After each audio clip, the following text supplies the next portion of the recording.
Hello, everybody. Good morning, everybody. Joe here. Kevin. Um, I think we had a great episode last week with Mad Men. Yeah, it we hadn't had a Pete Campbell focused episode in quite a while. I'm taking the backseat this season a little bit. Sure. And even kind of the last season a little bit too. Sure. I mean, I get it. It's not his show, but at the same time, he is behind many of the great moments in the show. I do think he is one of the more interesting characters on the show for sure. 100%. Yeah. I mean, I know they're just giving him to us in little pieces. Yeah. But I find him utterly fascinating. I thought I do as well. I mean, in season one, I thought he was the most detestable person on the weasel. show. Yeah, he was a little weasel, Yeah. right? As far as how someone's behaving at the office, he was right there with Paul Kinsey as far as the two characters I just didn't care for. But in the first season, I disliked him more than Paul at that point. Right. Yeah. And we got to the point where Paul really wore on us as like all talk, what do they say? All hat, no cowboy kind of thing. Yeah, that's good. and Pete kind of grew on us with some obviously glaring screw ups. Yeah. And I feel like this last episode, when we get him, things really come to a head where Pete's insecurities really lead him to some stupid places, right? And Don even told him that. Well, and Lane. Somebody pointed out on Patreon this last week is that in this season right now, Pete is where Don was in season one. Sure, I agree with that. That's actually really a good way to look at it. Yeah, an actual like title, right? Where he's at Sterling Cooper becoming a partner and everything. Yeah. Okay. I mean, that's interesting to see the juxtaposition of the two men. I mean, like Pete is not Don. Like that's the thing. He's very good at his job, but he's not Don Draper. He should be his own man. Yeah, and I think we saw that early in his attempts to be Don Draper, and him just not getting there. They're both broken, but they're broken in completely different ways. Sure. Don obviously doesn't like who he is, and therefore is just like decided to be something else completely. Yeah. He does not like himself. He can't handle his own life. Never has been able to. Master of self-destruction. Yeah, and Pete just he's just walking ball of insecurities. He's very insecure, but at the same time, he does like he has confidence sometimes. Like he has confidence in his work performance. Yeah. I don't know. He seems to have confidence when he's hitting on women. Sometimes though, like sometimes he does it. Sometimes it comes off as weird. No, it always comes off as weird. I mean, like looking at him outside, he's terrible. He's a weird guy. He's a weird guy. Really weird guy. When it comes, like, how did he even get Trudy, who's amazing, as weird and as awkward as he is when he's trying to hit on other women? That's a great point and a great question. How did he get Trudy? Because she's lovely. Was it just the name? He's a handsome guy. Maybe he comes from an important family, even though like they don't know until later that they're broke. I mean, maybe that's just the way like that upper echelon of society worked as far as dating. Well, look at Jared Kushner. He's very boyish, I guess. Right. That's a great point. He's compared Pete to Jared Kushner. Pete Campbell reminds me a lot of Jared Kushner. Kind of, yeah. They kind of resemble one another too a little bit. Yeah. But maybe it is because he was boyish, and then he just never kind of grew out of that boyish phase. And because there's like a boyish quality to him, I don't see him as like you look at Don. I'm not calling him awesome. I'm just saying he is the man. He's a man. He's definitely a man while Pete's a boy. Like I get that. To the extent that like everybody there wants to be him. Right. Yeah. Because they don't know him personally, he's so secretive. Like that's the last person you want to be. Oh no, for sure. He definitely has created a facade that people find attractive. Men want to hang out with him. Women want to date him. That's who he is. That's what he's created. But we know it's fake. But even like the interesting part about this season and the end of last season is that that's kind of starting to change a little bit because people are starting to call Don the old fart around the office, and he's much more grumpy. He's a curmudgeon now. So it is interesting, Yeah, the persona that he created isn't sustainable. I think that's what he's starting to see. Yeah. At some point, you're gonna see that he's just a drunk that can't commit to anything. Yeah, he's not gonna Clooney it. Yeah, exactly. He is definitely not Clooney. He's not. He thinks he's Clooney. The people who look at him think he's Clooney. Yeah, but he's not Clooney. And I think that's where the problems are coming. Is Don is there to remind Lane and Pete of who they aren't. You know, and I think that's what he does. And that's why at the end of the episode, you had Lane, who is wondering if he's a man at all, decides to kiss Joan, right? Because that's what motherload of bad ideas. Men do, right? In his head. Hit the guy, kiss the woman. Right. And obviously, both were stupid. right? Yeah. The simple, like even Pete after the fight was like, I cannot believe two men fighting in the office. And the other three guys who watched, Don's like, what did you want me to do? Tackle him? Yeah. What was I supposed to do? It was a dumb situation. It's kind of an American ideology as well. This happens all over the world. This toxic masculinity is all over the world, but it was a very like American thing to do. I feel like this is definitely a time period behavior for sure. And it speaks to Lane wanting to be in America. He's fascinated with it. Yeah, he's fascinated with being in America. Well, remember the belt buckle thing? Yep. He doesn't just want to be in America. He wants to be an American. He wants to. He didn't want to go watch the soccer match. He did not. He doesn't want to go back to London. He doesn't want to be married to his wife. Almost rejecting his culture. So he is. You know? That's interesting to see on the show as well, because we don't really have any other character that's doing that. Right. Well, Don. I was gonna say, okay, so you call Don like the Clooney. He thinks he is Clooney. I think he could care less. I think he's just miserable. He's trying to figure out himself, you know? Well, sure, he's miserable, but remember, he also is rejecting his own background hard too. Sure. Yeah, he is. I mean, he tells people he grew up on a farm. He tells people he used to be poor. He doesn't go into details. People don't know the horror show that was his origin story. Just little tidbits, right? But he's definitely running from that. He is we know when things get tough, Don Draper will run. Oh yeah, I mean he's let us, everyone he cares about knows, and when things get tough, Don will run. Yeah, absolutely. And like the thing to California. Yeah, things aren't going well. I'm just going to bury myself in luxury in California, in excess. Really have anywhere to run right now too. Away. I mean, that's he tried. Remember when he thought he was going to get caught and he wanted to run away with Rachel Menken, and that's what ended their relationship. Was he just even she's like, you don't want to run away with me, you just want to run away. She called him on it, and that was the end of it. You didn't say that like we can go to London or something. Yeah, I was like, wow. Let's go, let's run wherever you want to go. Got to go right now. What about your kids? I'll send them money. It's just, Dad of the year. Yeah. So basically, sorry, we need to get going here. We're starting to run long, like we often do on the show. Yeah. But yeah, just that idea that we have all these guys at the office who look at Don Draper and think that's who they need to be, and Don's not even that guy. No. Nobody's that guy. It's a myth. Yeah, it really is. That idea of the impossible to target American dream. Yeah. That's what Don Draper is. Brilliant. It's a fiction. Yeah. Would you want to welcome Gustavo Brito, Matt Ulrich, and It's Mr. Burrow to our Patreon page? Thanks, guys. We're really glad you're here with us. We sure are. And if you guys are watching us on YouTube for the first time, welcome to our channel. Hello. If you want the like button for us, leave us a comment down below, and please, please, please hit that subscribe button so you can stay up to date with the new content we have coming your way. If you'd like to see a full reaction to this and everything else we've watched or are watching, please check out a link in the description below to our Patreon page, where you'll find all sorts of content there. On every one of those shows, we're at least 4 episodes ahead over on Patreon. So from where you're seeing this on YouTube, so if you want to keep going after you see this, you can hop over to Patreon and keep watching episodes. You'll need to sync and watch along on your own device or streaming service. You're not going to see or hear the show over there. You're going to have to watch your own. Yes. We're also watching 30 Rock right now as a Patreon exclusive.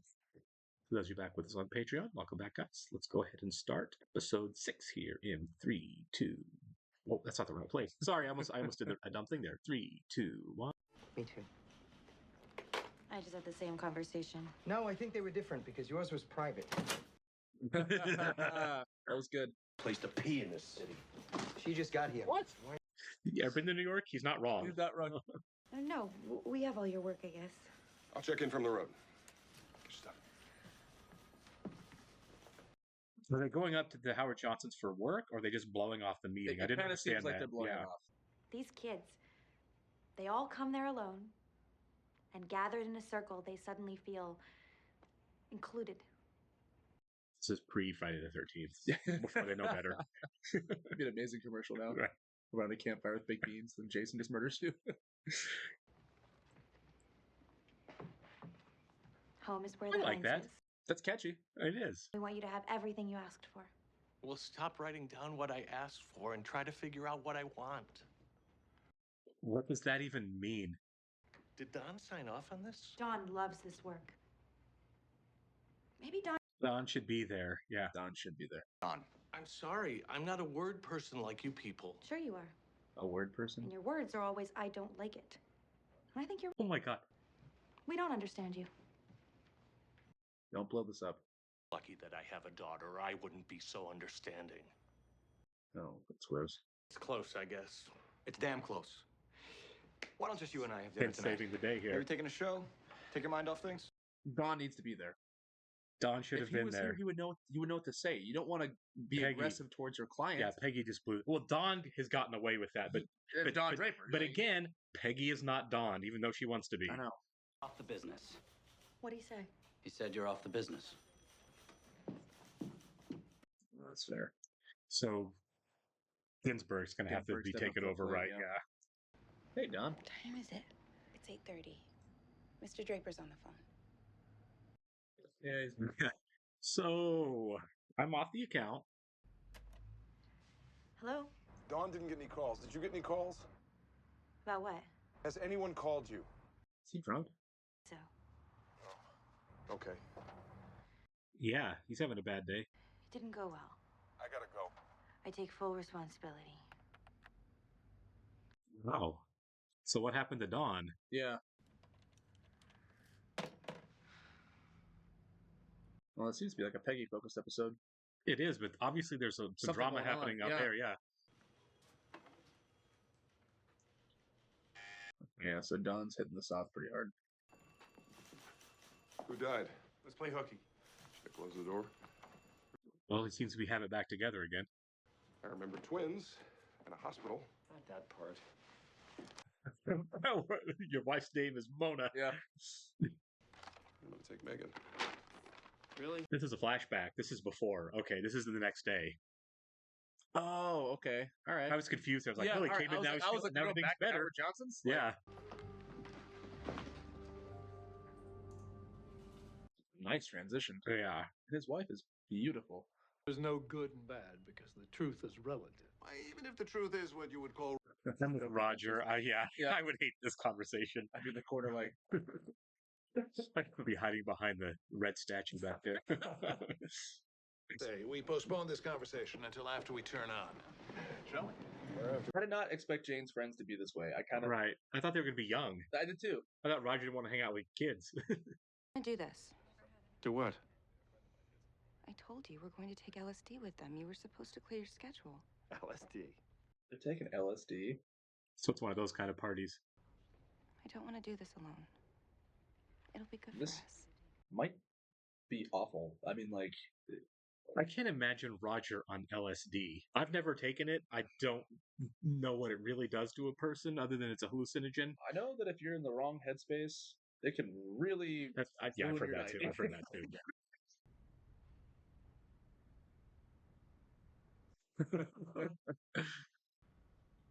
Well, Dr. Leary, I find your product boring. I think he's probably freaking out and doesn't realize it. Yeah. Well, he wrote that note down. You're right. That's funny. Yeah. Oh my god, that's funny. Whoa. Oh my god, that was amazing. Death, if we let ourselves know it. Weren't you the one who said we were supposed to think positive? Yes. His mouth isn't moving. That's the second time. This is trippy.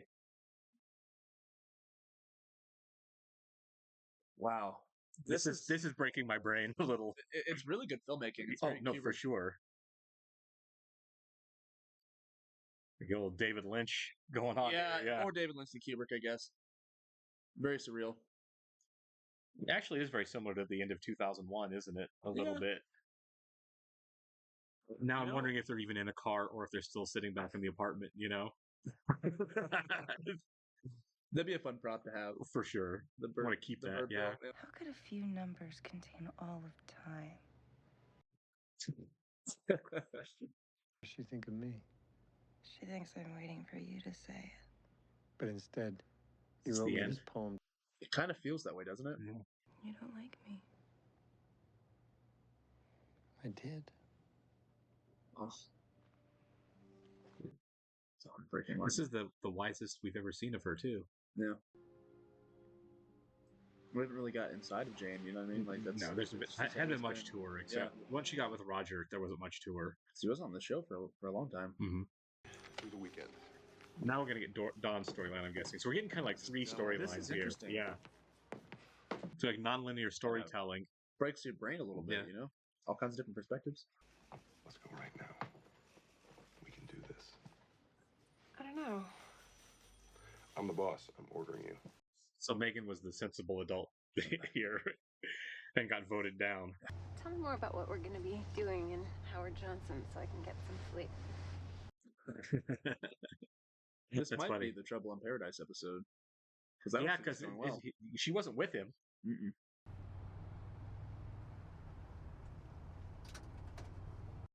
This feels tense too. I don't know what it is, but like some of them stuck in the car. Opening of a Hitchcock movie. Kind of, yeah. I'll check in with Peggy later. Okay. I would feel a little weird about that too. You know, like if there's a The big big day presentation, office and you just dip out. Right. I'm gonna bring you a sampling of everything. You like clams? I like everything. He seems like a perfectly nice fellow. Yeah. What could possibly go wrong? Right. Something's about to go horribly wrong here.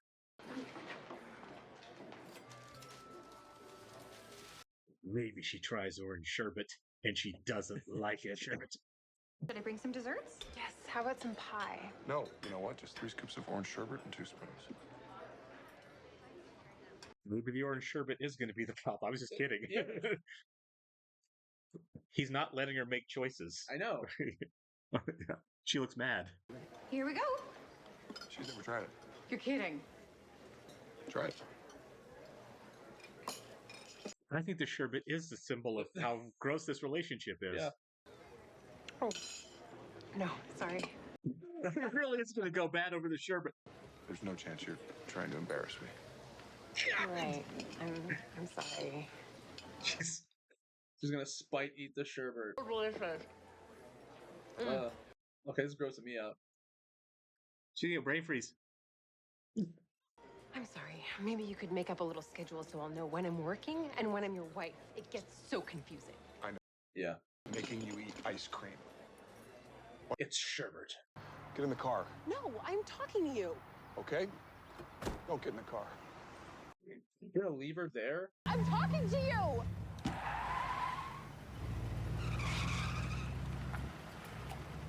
What is he doing? Running away. I can't believe he literally just left her there. Is he driving back to New York? This is nuts. This is straight insanity. The way they shoot this too is very like stressful. Like this whole episode has just been stressful in every scene.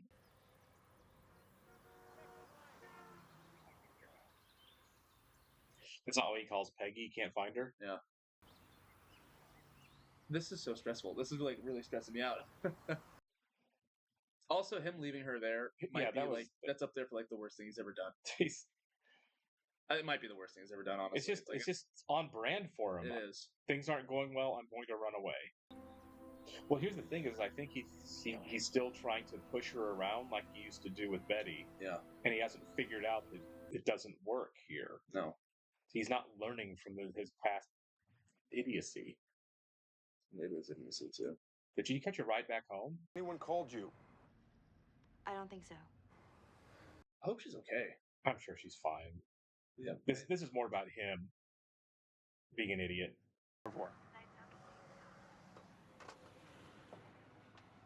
Can't tell. It seemed like he was drunk when he called Peggy, but now I can't tell if he is or not. Oh, distressed? Yeah. So she's there. I don't want to see you. Open the door or I'm going to kick it in. Leave me alone. Their neighbors hate them. Right. They're like, oh, the drinkers are at it again. Oh my god. Authority at 5 in the morning. Try getting anything but an offer. I thought you were dead. Okay. Whoa. Well, I just think he's grabbing her. I don't think he hit her. It kind of looked like he hit her, didn't it? Nah, he just grabbed her arm because she was hitting him.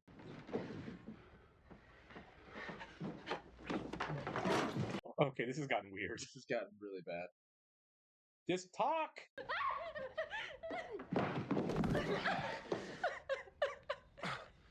Just like Roger, yep. Yeah. Jane and Roger here, yeah. You better get on your hands and knees and apologize, Don. I mean... You know... Yeah. That's so much. Yeah. It might be too late. Like, honestly, I feel like she's just done with him. I mean, like... we don't know yet, obviously, but I mean, like... Well, this is definitely, the sign of things to come. Yeah. I don't think there's any way in 7 seasons they're still married. After 7 seasons, yeah.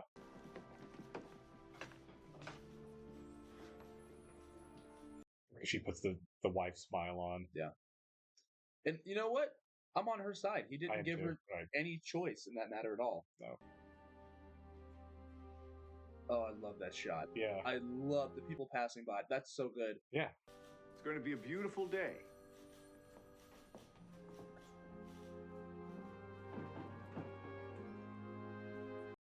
I feel like he's Diane Keaton at the end of The Godfather right there. You know, he's the one in the dark reality hitting him in the face. He really is. On the outside looking in, huh? Or he's on the inside looking out, really. But okay, we got to talk about this because I need to process this. There was a lot in this episode. Look, I said I was stressed out the whole time, and I was. I did enjoy it, obviously. I just think that it was very confusing, but not like in a narrative way. Like, obviously, we could follow the storyline. Right. Just it did create this sense of disorientation. I feel like, obviously, in the LSD scene. Yeah, that was the one time I was like, this could be anything happening right now. But even in the Dawn and Megan thing, I feel like it was purposely directed and edited to make you feel a little off kilter. Sure. You know, because like the shots of him like pulling out and driving away, they have those insert shots of his feet and him backing up. And just the whole vibe, like being stuck in that car, that's a choice the filmmakers made to have you stuck in that car for so long with Dawn and Megan. You know, it's almost unbearable if you want to get out or open the window. And very, very smart filmmaking. And I think that was intentional to have this episode kind of make you feel bad. You know, I mean, because it really is. And this is, I guess, the beginning of the end of Dawn and Megan. Yeah, there's a reason that we visually paired up the end of Roger's marriage with the trouble there at the end with Dawn and Megan. That was really great of them laying down on the floor and acknowledging that they have real problems. Now they're not at the point that Roger and Jane are, but I think in the way this is done, it's probably letting us know it's inevitable because Dawn is Dawn, right? We've said before that like Dawn doesn't seem to be interested in cheating on Megan. He's not pursuing anyone else, he's not. He hasn't been, but we've also said I feel like there's no way that that's in perpetuity, right? There's no way that Dawn never cheats on Megan. Well, you know, I don't think. Look, he might not get the chance. That's to. true. She might be over before that, right? But at the same time, I had a conversation on Patreon with one of our lovely patrons. Shout out to you guys. That they seem to think that Dawn actually does love Megan. I do. I think he does. Maybe I just think he can't do it. Maybe it is the idea of her that he loves, the control that he loves. But he's certainly taking steps in this marriage that he did not with Betty. I agree. He's not happy. No. Well, he wasn't happy with Betty, but he's not happy with Megan either. It's a different sort of unhappiness, I feel like, but I do think it's rooted from himself. Well, he can't control Megan like he was controlling Betty. And it was a little... I think the episode did make you feel a little suffocated because that's how she feels, you know? Like, she didn't get the choice. She's like, we're going to Howard Johnson's. You're going to have the sherbet. Right. You know, and I'm going to leave you here. You better stay here. You're going to skip work. You're going to go on this trip with me. You're going to eat what I tell you to eat. What do you mean you got in a bus and went home? Like, you know... And then when I get mad at you, I get to run away and leave you there. But you can't run away from me. Right. You can't have space for me. I'll chase you around the house. Right. Kick the door in, you know? Right. So yeah, he is a pig. She called him a pig. He's very insufferable sometimes. You know? Yeah. No, he was pretty rough in this episode. And the comparison, the parallels between Roger and Dawn here are very strong because you know what? Their marriages are they're pretty much the same thing. They even started the same. Exactly. They both married. They both married a secretary. They both married a secretary out of lust. Right. Yeah, for sure. And that's not a critique of secretaries at all. No. It's a critique of the fact that these guys had power over these women and professionally. And exactly. And of these young, beautiful women that they had power over, and then use that power to get them into relationships with them. Yeah. First physical and then marriage. And the shots that are sticking in my head are obviously Jane and Roger laying on the floor together, and then the final shot. But one of the last shots of the show was Dawn and Megan laying on the floor together, and this almost like in the same position. You know, like it's powerful. Sure. I can see this being a favorite for a lot of folks. I don't know if it's mine. I respect it, and I do think it's brilliantly made, very well written. I really liked it. I did. I did too. Like I'm not downgrading. I just know how rewatchable it is in terms of like how tough the subject matter is. Yeah, definitely tough subject matter, but I think like the whole show. I find the show incredibly rewatchable. Oh, I will definitely watch it again, and I think this episode also. But I just think it was a really cool structure where you have this overlapping time frame of how things are going for so many characters at once. Yeah. Kind of based on this one decision. I mean, even Peggy. Right. Peggy had relationship issues in the episode too, and like it kind of loops her in.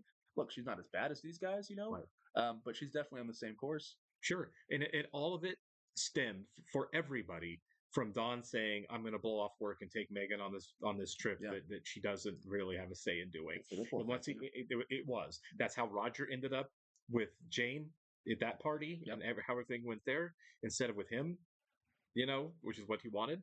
It's how Peggy ends up blowing up the pitch meeting. Yeah, and then of course it's how Dawn, you know, kicks his marriage as hard as he can for some reason. Yeah, and I like why, because he wanted his wife to eat orange sherbet. It's funny you called that the sherbet. I was joking. Yeah. I mean that, and you know, Megan's pretty level-headed usually, you know, and I think it's like finally she hit her breaking point. She's like, "This is what you want? Fine, I'll eat the freaking sherbet." Right? Yeah. No. I think we've gotten. This isn't the first time, right? You go back to the birthday party. Yeah. That he was like, you know, Betty would have been smart enough and obedient enough not to have thrown this party against my will. No. It's like, oh, so what you're trying to do is rebuild what you screwed up with Betty with somebody else, in that you're in control and they are the kept woman. It's all about control. Who takes care of your house, raises your kids for you, and shows up looking pretty when you need her to. He just wants to and to be that emotional crutch for you. Yeah, and that's all he wants Megan to do. But Megan's not that person. No, Megan. And this isn't a slight on Betty, because, you know, Betty's figure. I feel like Betty's growing now too, finally. Yeah. But I feel like that Megan has more individual. She has personality and drive and self-ownership than Betty did when they were married. Absolutely. And I am curious if we're going to get back to Betty soon, because obviously, like they kind of left her storyline not dangling, but I mean, like she's got stuff going on. Well, I think January Jones, she's pregnant. Clearly was she's pregnant in real life. Someone let us know. But like they're writing into the show, and I want to see that. And I like how all these characters' lives are paralleling one another. Right. And it's not. They're not in good places right now. No, none of them are. Yeah. But I do feel like with, you know, it's like, again, she wasn't even here, but I feel like we're starting to get a growth arc finally from Betty. Yeah. So and the only reason I bring it up is I don't think we're done with her. I think we're in for a lot with Betty going forward. Me too. And I real quick want to shout out Bert. He did have to slip in a little awful comment about you have a little girl running your department. Right. When it's obviously Peggy's great, you know. Right. But the idea is she should not have been alone. She should not have been the stand-in for Dawn there. To the wolves. Yeah, he really did. He should have been. It didn't go well. There is no. Yeah, obviously you're right. Bert worded it how Bert's going to word it. Yeah, she's a little girl, but him which saying, isn't this fair. Is my business. Right, but really powerful. He was absolutely right, saying you're dropping the ball. And this is just another example of you really dropping the ball.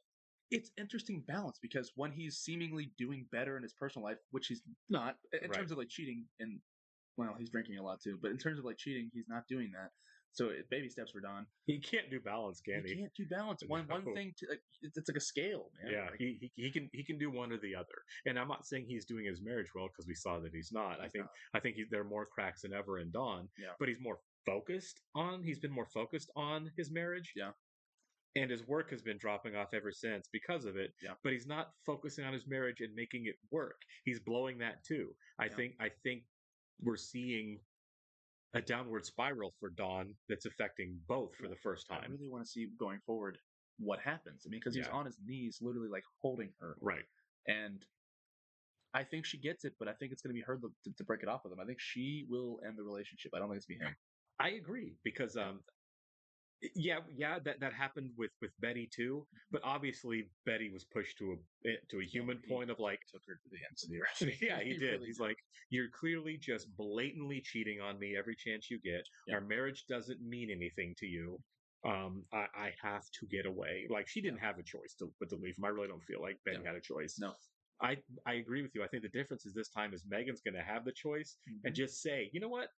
I don't want this. You don't deserve me. You are not what I want. Yeah. Obviously, I can't make you happy. I can't help you be happy, and we can't have a happy marriage together. Exactly. And I think you're right. I think we're going to see runaway Dawn again, because I think Megan's going to abandon him, and he has clearly since childhood, severe abandonment issues. Sure.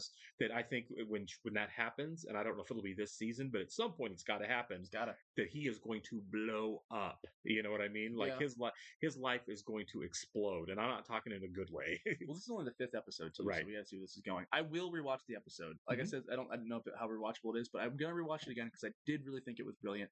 I just need to process it. Oh yeah, no, there's a lot to process here, and I think the fact that the show usually is like because when I go back and put it up editing wise, and now that you're editing the YouTube cuts and you're really watching the show again, it's like there's a lot to unpack in this show. And I don't think one viewing is enough on any of these episodes. And you find more stuff in every time, right? Yeah, it's incredible. It really is. Like wow, there really a lot of nuance going on here, a lot of layers here. Well, I mean, just for the LSD sequence alone, I'm sure there's a lot of stuff they were putting in the background and like purposely making you feel disoriented. It was disorienting, wasn't it? Like I can't the beauty of it was like when you're seeing Roger, I was like I can't tell if he's actually speaking out loud or if it's in his head. I can't tell where he is in the room. I can't tell who he's with in the room. It was very discombobulating. It very was, much was. So yeah, no, I like this episode a lot. It was complex, very complex. It was a juggling act that they carried off really well, and it really advanced the story for a lot of the characters in an interesting way. It wasn't very dry. It wasn't black and white. They had fun with this episode. We had 4 major characters, right? That I don't know where they come out at the end of this. Dawn, Megan, Roger, and Peggy. I don't know where those 4 characters come out at the end of this episode. Halfway point of the season. I mean, really, it's like hard reset, right? Because remember, when this it is around the halfway point, right? Yeah, this is episode 5. 5 or 6. 5 or 6. Yeah. But I don't know if this was a midpoint, but I know this is back when AMC with Mad Men and with Breaking Bad, and I don't know if there are other shows, were doing like half a season, then a long break, then half a season. The only reason I know that is because it really messed with the Emmys every year. I know Walking Dead did that as well. Did they? Yeah. I don't remember. I watched more of The Walking Dead when it was on than these two, but normally that was for like series finales, but they would do that in the middle of the run of a show. Right. They would just kind of. I know with Breaking Bad, they split it up pretty hard. The last season, it's part. Was it just? I don't know if it was just the last season or if it was the last couple. But... Well, it's the last season. The last one. It's like two parts. So really, it's like there's like 6 seasons of Breaking Bad, even though it's season 5A. Right. Gotcha. But AMC did do that. You're right. Well, it's still season 5. Right. But it's just 5 months later. Yeah, exactly. We take a hiatus to shoot the other half of the season or whatever. Yeah. So I don't know, but I feel like this is a good episode to kind of kick off an arc reset a little bit for those 4 major characters. Yes. And I think the fact that we didn't get Pete or Lane means that we had theirs in the last episode. Yeah. So really, we have half a dozen characters who, at this stage of the season, are all at like a crossroads. You know, God, the show's brilliant. Oh, it is absolutely. But every one of these characters is at a crossroads right now. Maybe we get different characters at that next episode. Maybe we start resolving it. Some of them, or at least see what the next step is for them. Because some of the stuff's not getting resolved. But what's the next step for Roger? What's the next step for Peggy? Well, the show always Ginsburg. This show is so good because each season it really does top itself. Yeah, absolutely. And after the craziness of the last season, what are they gonna do the second half? You know, like right. I'm so curious. You know, and that's the thing that sucks is with the way that we get to see it. You know, we always talk about, because we're in the last season of Schitt's Creek now, we're like, how does this show end? Probably with a wedding. Yeah. And who knows about what else, because everyone's careers seem to be improving. Yeah. So do we stay? Do we leave Schitt's Creek? What happens? We don't really know. Yeah. This one, the reason I bring it up is this one you watch is like, I have no idea on earth how you end this series. No. How do you wrap up what this is? Because I feel like this is realistic enough that it's just life that should go on forever, you know. I mean, unless gotta end eventually. Unless the building burns down, I'm not really sure how you kind of wrap this up. Well, one thing's for sure is I don't think Don's gonna find happiness. No, maybe. I mean, the show has to stay true to itself. Maybe self-acceptance for him. Sure, I guess maybe it's like maybe he doesn't go by the name Dick Whitman, but he accepts who Dick Whitman is. Yeah. You know, is kind of him. Yeah. Who knows? Maybe he's not an admin. Who knows? we don't want to speculate too far. Maybe he's rich and moves to California and does anything else as Dick Whitman. Who knows? Be kind of a cool ending. Well, he can't because Dick Whitman is technically dead. Yeah, he'd be in jail. He threw the dog tags on him, right? Yeah, it'd be cool. It'd be kind of crazy if he ends up in jail at the end of the show. That'd be kind of wild. Not outside the realm of possibility. Yeah, he's a military deserter during a war. He could. Yeah, I don't know how the statutes of limitations work on that, but I mean, well, there isn't. That's what he said. Yeah, on desertion. Yeah. All right, guys. Well, thanks a lot. We very much look forward to catching you on the next one. See ya.